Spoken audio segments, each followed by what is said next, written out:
బులెటిన్లో బ్రేకింగ్ చూస్తున్నాం. ప్రధాని మోదీతో రాహుల్ గాంధీ భేటీ అయ్యారు. ప్రధాని కార్యాలయంలో సమావేశమయ్యారు. సిబిఐ డైరెక్టర్ నియామకంపై ప్రధాని మోదీ రాహుల్ గాంధీ చర్చిస్తున్నారు.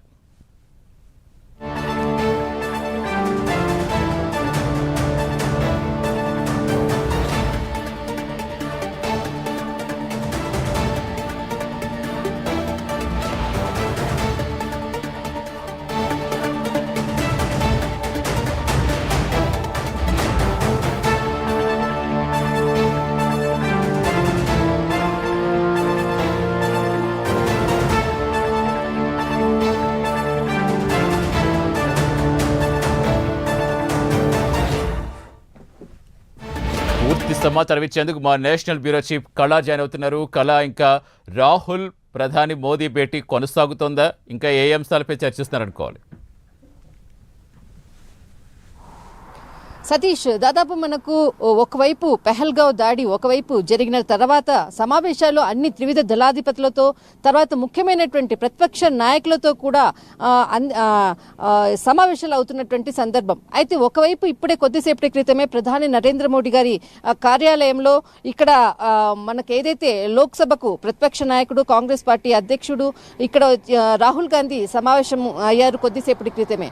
ముఖ్యంగా ఈ సమావేశంలో మనకు సిబిఐ డైరెక్టర్ నియామకంపై ఒకవైపు, మరొక వైపు పహల్గావ్ దాడికి సంబంధించినటువంటి అంశాలు కూడా, రెండు అంశాలు ఈ సమావేశంలో కీలకంగా చర్చిస్తున్నట్లు కూడా సమాచారం అందుతుంది. అయితే ముఖ్యంగా ఏదైతే మనకు సిబిఐ డైరెక్టర్ నియామకానికి సంబంధించింది ముగ్గురు సభ్యుల కమిటీతో కూడినటువంటిది. ఒకరు ప్రధాని నరేంద్ర మోడీ గారు ప్రధాని, తర్వాత ఇక్కడ లోక్సభ ప్రతిపక్ష నాయకుడు, తర్వాత మరొకరు సుప్రీంకోర్టు ప్రధాన న్యాయమూర్తి. ఇందులో ముగ్గురు ఉంటారు. అయితే ముఖ్యంగా ఈ ముగ్గురు కూడా ఈరోజు ప్రధాని కార్యాలయంలో సమావేశమయ్యారు కొద్దిసేపటి క్రితము.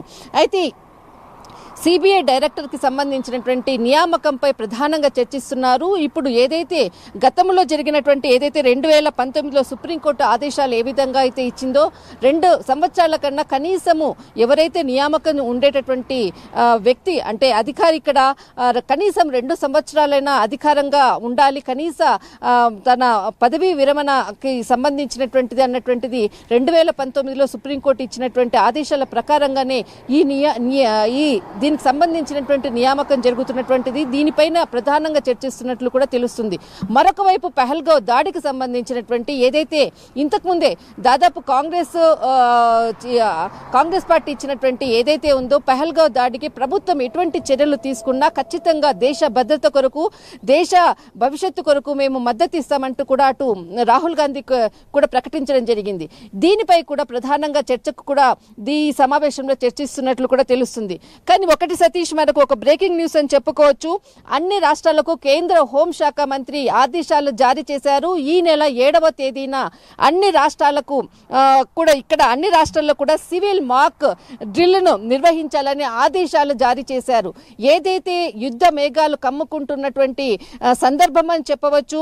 ముఖ్యంగా ఇప్పుడే కొద్దిసేపటి క్రితమే కేంద్ర హోంశాఖ ఇక్కడ మాక్ డ్రిల్, అన్ని రాష్ట్రాల్లో కూడా mock drill, civil mock drill నిర్వహించాలి అన్నది ఆదేశాలు ఇచ్చింది. అయితే దీనికి సంబంధించినటువంటిది ఏదైతే మే 7వ తేదీన ముఖ్యంగా ఏదైతే యుద్ధ వాతావరణం నెలకొన్నప్పుడు అక్కడ ఏదైతే దేశంలో ఉన్నటువంటి ప్రజలు భయప్రాంతులు కాకుండా ముందస్తుగానే వాళ్లకు కొంత వైమానిక దాడులకు సంబంధించినటువంటి ఏదైతే సౌండ్స్ అనుకోవచ్చు, ఏదైతే అంటే గగనతలంలో జరిగేటప్పుడు ఏ విధమైనటువంటి పరిస్థితులు ఉంటాయన్నది ఒక మాక్ డ్రిల్ని నిర్వహించాలని కేంద్ర హోంశాఖ ఇప్పుడే కొద్దిసేపటి క్రితమే అన్ని రాష్ట్రాలకు ఆదేశాలు జారీ చేసింది. మే 7వ తేదీన ఖచ్చితంగా మాక్ డ్రిల్ నిర్వహించాలనేటువంటిది కేంద్ర హోంశాఖ మంత్రి అమిత్ షా ఇప్పుడే అన్ని రాష్ట్రాలకు కూడా ఇక్కడ ఆదేశాలు పంపించినట్లు కూడా మొత్తం ఇక్కడ అధికారికంగా ప్రకటించారు. అయితే ముఖ్యంగా దీనికి సంబంధించింది ఒకవైపు కేంద్ర హోంశాఖ మాక్ డ్రిల్ నిర్వహించాలనే ఆదేశాలు అన్ని రాష్ట్రాలకు ఇవ్వడము, ఇక్కడ ప్రధాని కార్యాలయంలో ఇక్కడ రాహుల్ గాంధీతో భేటీ, తర్వాత ఇక్కడ మనకి సిబిఐ డైరెక్టర్ నియామకం పైనే ప్రత్యేకంగా ఇక్కడ చర్చిస్తున్నారు. మరి ఇక్కడ పహల్గావ్ దాడికి సంబంధించినటువంటిది కూడా ఇక్కడ అనేక అంశాలను కూడా ఇక్కడ ప్రధానంగా ఇక్కడ ప్రధాని కార్యాలయంలో చర్చ జరుగుతుంది. సతీష్, రైట్, థ్యాంక్ యూ కళా.